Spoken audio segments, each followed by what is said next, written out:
Hello, welcome back to the channel. So today I've got something a little more unusual. See, I don't buy American locomotives very often these days, just because oftentimes their price is double or triple that of their British counterparts. I got into British trains largely because, speaking honestly here, I got into trains through Thomas the Tank Engine, and anybody who's a fan of that franchise will know that they're all based on mostly British locomotives. But being a native of the United States, sometimes American engines do catch my fancy, and I do go for them. So today, this is the new Conductors Club release from Broadway Limited, which they took orders for last year. This is a Challenger number 3977. And I ordered the sound version because, if you're going to order a normally $600 model for about half its normal price, you may as well get it as kitted out as you can, right? This is not going to be a normal review here. I'm not going to use my normal rating system here because American engines are so much more expensive than their British counterparts. I am also working on a review of the new released Scale Trains J-Class. That is coming in the pipeline. I just haven't had time to work on that video in a while. But then this arrived, and now I want to see this. So let's get this open.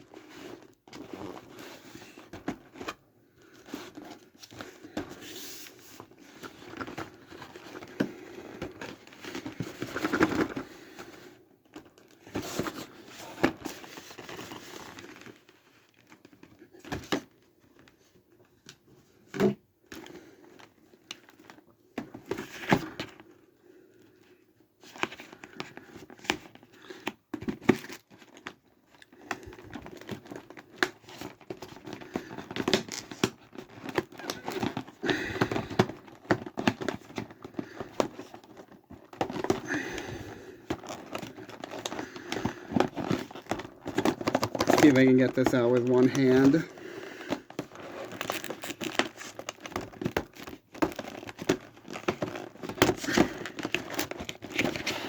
Ah, there we go. There is this tray in the bottom of the box that has the instruction booklet in it.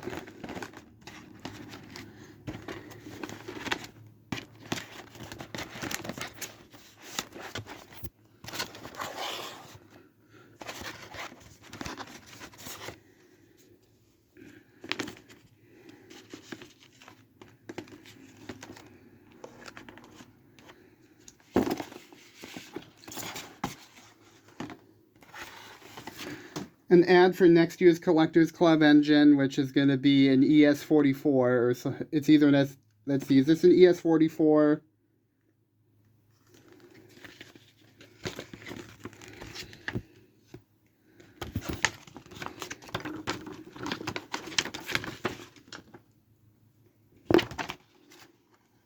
ES44AC. Okay, I did remember it correctly.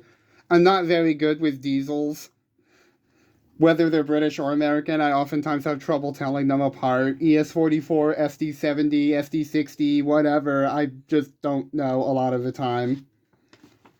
I will not be going for that one. I'm more of a steam fan than a diesel fan.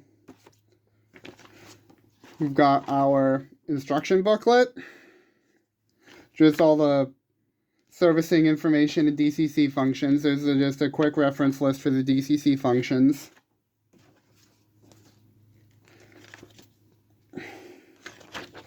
And then there's an exploded diagram. If I can get this. There we are. A lot goes into these. Now let's get the engine out. There's some spare extra couplers.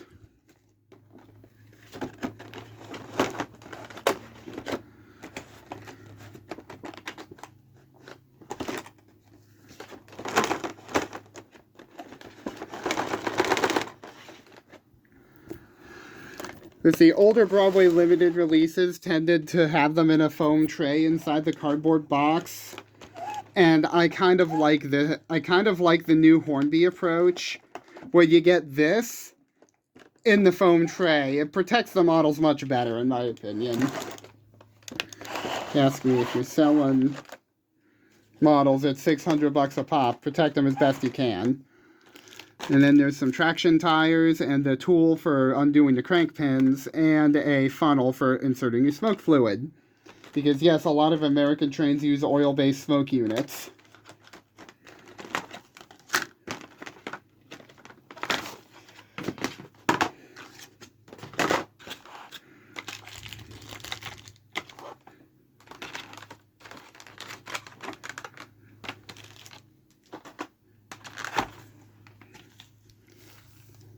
Look at that.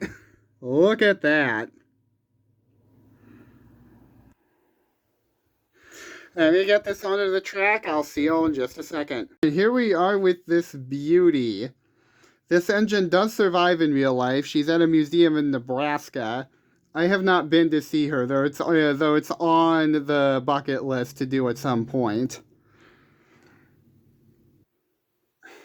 So, one thing any of you who know anything about American engines will notice is that this looks very similar overall to a big boy.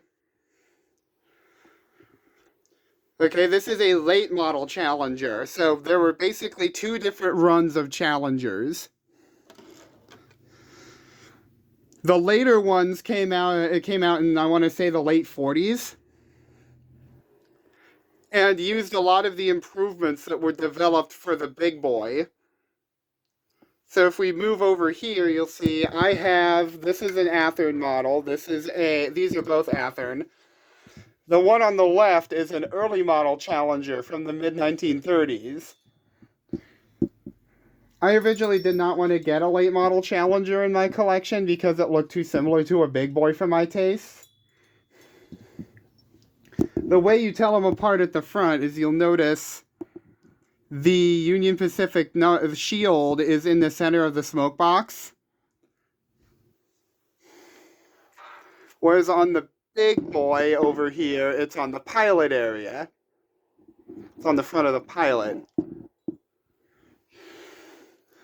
That's the main way you can tell them apart without looking at the wheels. But I went for this because, one, it was a fantastic deal, and two, it's got a cool paint scheme on it, which, variants in paint schemes is not a commonplace thing in the United States. The vast majority of the time, if you've got a paint scheme going that's more than just an industrial black with a gray smoke box or whatever, it's because it's something that's being done for, a special service or something, like a named train, like how in Britain you have trains like the Flying Scotsman and the Devon Bell and so on. The named services like that would get their own paint schemes a lot of the time. But the vast majority of locomotives would just be left black or gray or whatever. And the second thing is this specific example has smoke deflectors, which aids in distinguishing it from a big boy even further.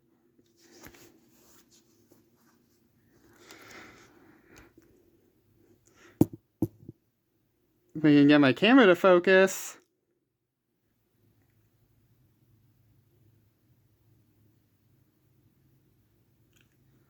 There we are. See the coupler cut bar, the handrails, the shield, the lamp that does work on this engine. I believe those number boards light up. I'm not sure. They do on the Athearn engines. I'm not sure about this one.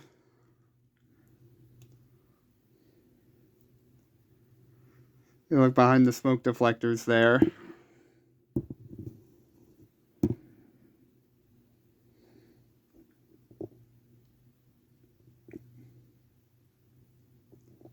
All that linkage. Not completely sure what kind of valve gear a Challenger used. I want to say it's either Baker or Volschart's.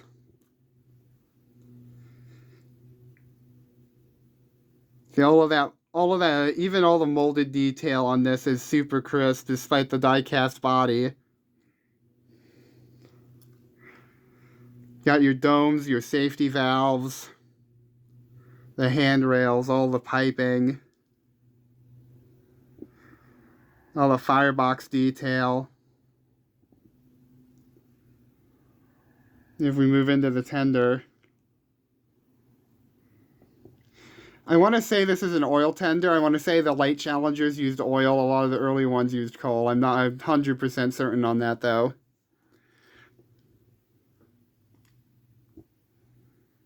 Okay. Gorgeous engine. Can't guarantee this will work on my track, though, because my curves are Hornby third radius. And this is a little bit strange. Because the early Challenger, these are too tight for that. The big boy works fine on it. So I don't know what the recommended curve radius for this is. We'll just have to try it and see. The whistle's back there. One feature I'm aware of, so like this Conductors Club version is a Paragon 4. But I am aware through talking with some other people that the Paragon 3 versions of this model had a steaming whistle effect. That's one thing I'm looking forward to seeing if this one has.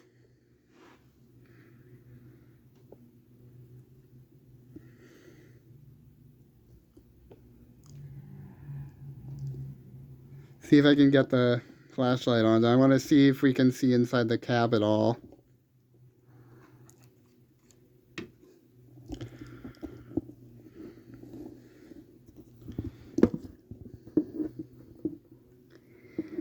Now the back of the cab is closed off,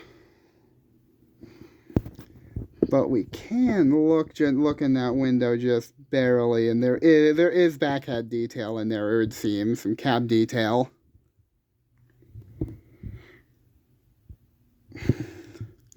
And there are some crew figures as well. If you ask me, crew figures should be a standard thing. It's a little bit odd to me that they're not. Like, they seem to be standard issue with Broadway limited engines. These just come with them.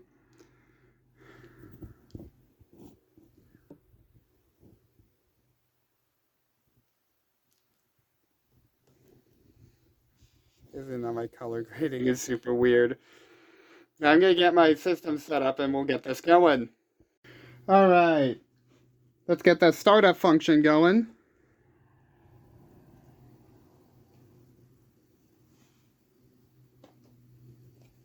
Does it sound muted? There we go. Sound is on.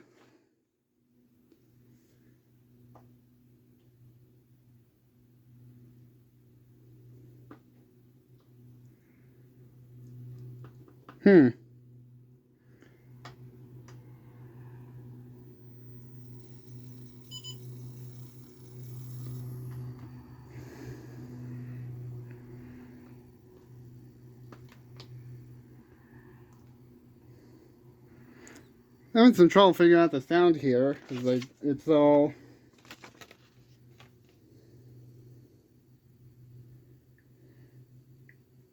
Second.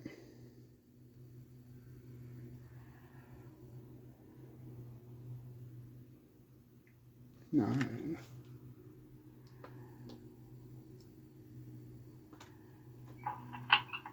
There we go. Now it's on.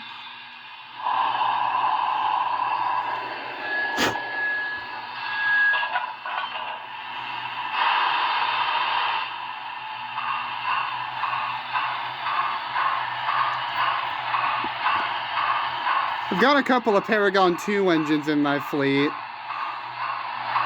And I can tell you right now that I've got a Paragon 2 and a Paragon 3 in my fleet. And I can tell you this sounds better than both of them.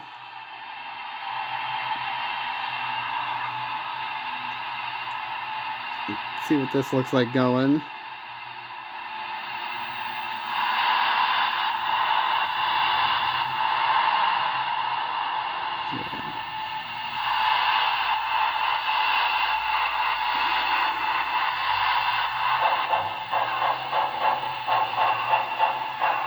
That is beautiful. So Broadway engines are known for their DCC settings not being as good out of the box as some of the other decoder brands. That doesn't bother me too much. Largely because I've watched reviews of the analog versions of these and seen that they are fully capable of doing some really good slow speeds.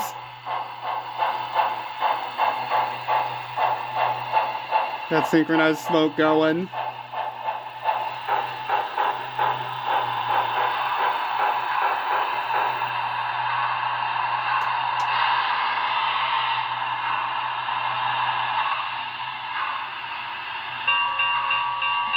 It's a bell.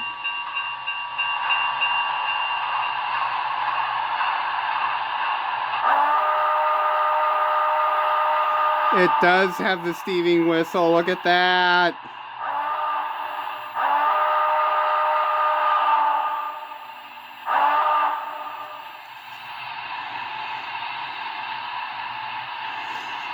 There's a whole bunch of other sound functions on here. There's lots that randomly trigger when it's running.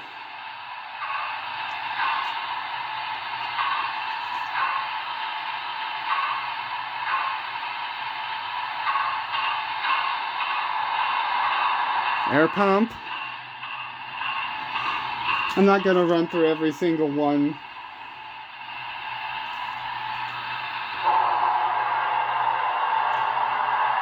This is the blowdown. And we've actually got some cab lighting. If I can get my camera to focus. What a magnificent beast. So I'm going to get this running and break it in, and I'll be back in a bit. And we're back. The break-in went without issues, no derailments or anything. It works perfect on my line.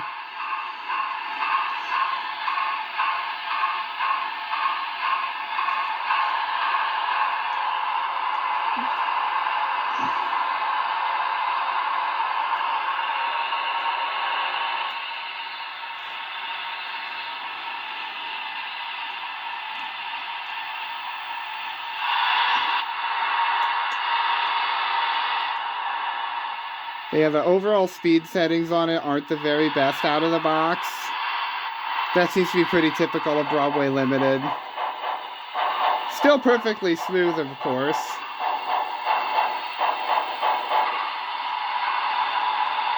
It does have fully directional lighting and everything. There's marker lights and a light on back, so if I switch it to reverse, you'll see the rear light turn on, and the marker lights turn to green.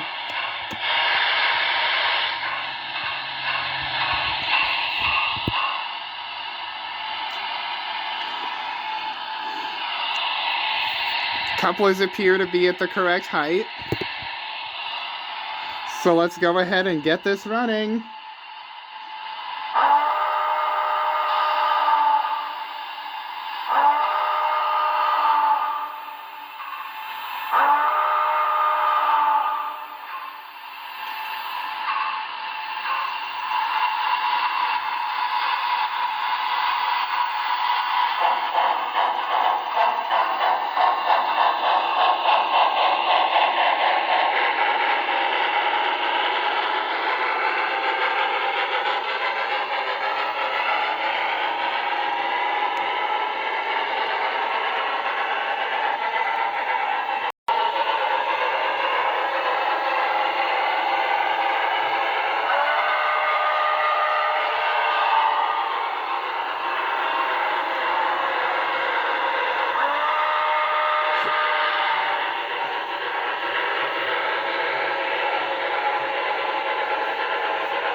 So, final thoughts on this. The model itself is fantastic. I don't even feel the need to provide an explanation for detail rating on this. Most high-end American models will have just about all the detail you would expect from a high-end British model and more, so I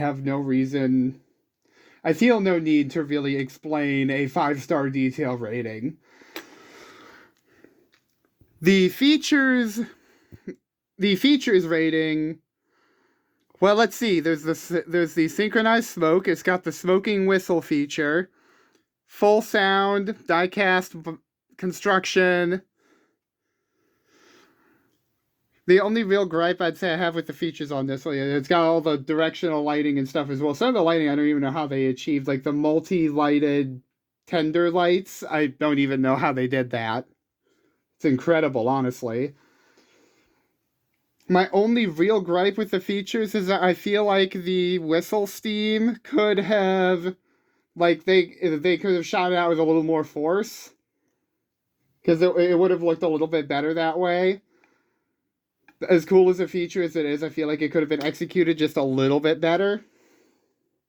But maybe I'm asking for too much for an HO scale model. You guys can let me know in the comments what you think of that. The preset out of the box DCC settings, I'm gonna call a 3.5. The speed controls aren't super well finely tuned. There's no preset acceleration or deceleration rates, which I've got quite a few other models in my collection that have that out of the box already, so I don't see why Broadway can't do it too.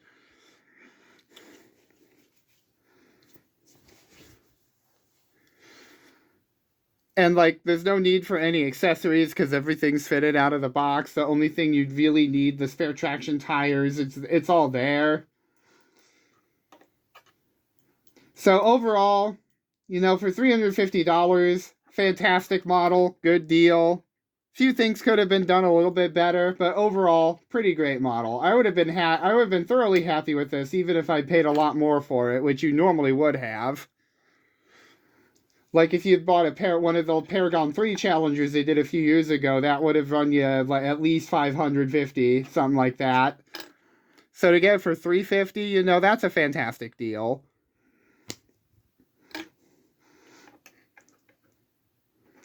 Yeah, I'm still working on the rating system for my American models because, like, so many high-end American engines just have so much more to them that it's going to be difficult to rate them the same way I do the British ones.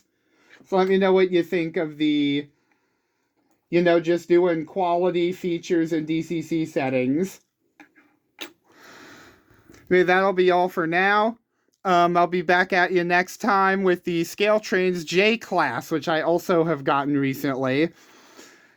This has been XR Coon 42 with Eclectic Trains. I wish you all a good night.